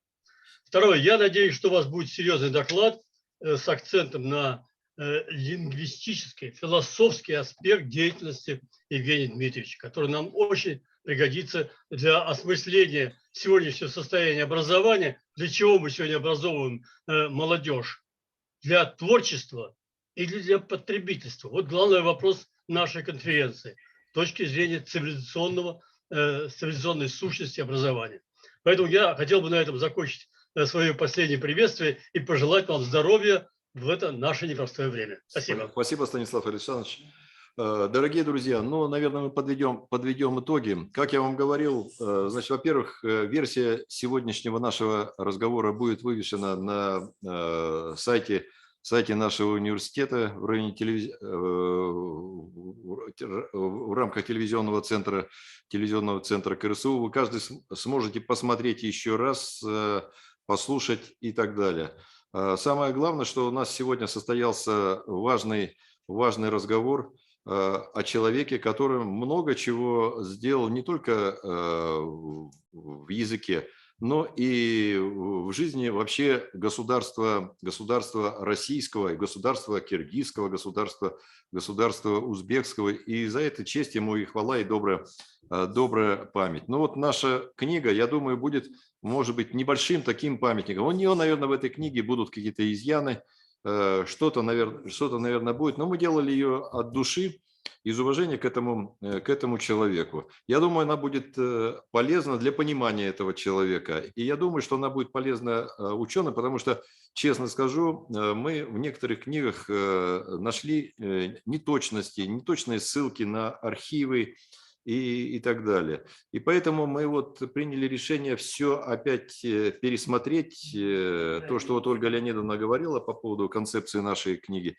и выложить документы. В принципе, у нас из книги в книге и идет вот общий стиль, текстовая аналитическая часть и плюс документы. На наш взгляд, в наше сегодняшнее время цифровизации, по всей видимости, многие, особенно молодежь, отвлекаются, им необходимы какие-то образы.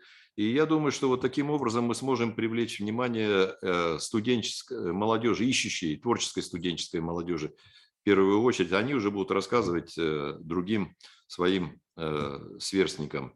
Я выражаю вам слова благодарности, что вы нашли время, терпение, пообщались с нами, мы пообщались с вами. Мы всегда готовы откликнуться на ваши призывы, готовы участвовать в ваших мероприятиях. Мы передаем вам самые добрые пожелания, здоровья, благополучия, увеличения зарплаты. За ваш доблестный, творческий, научный труд. Спасибо вам, друзья. С вами был Леонид Сумароков и Ольга Сумарокова, а также Кыргызско-Российский славянский университет имени первого президента Российской Федерации Бориса Николаевича Ельцина. Всего вам доброго. Спасибо вам. Спасибо. Спасибо. Всего доброго.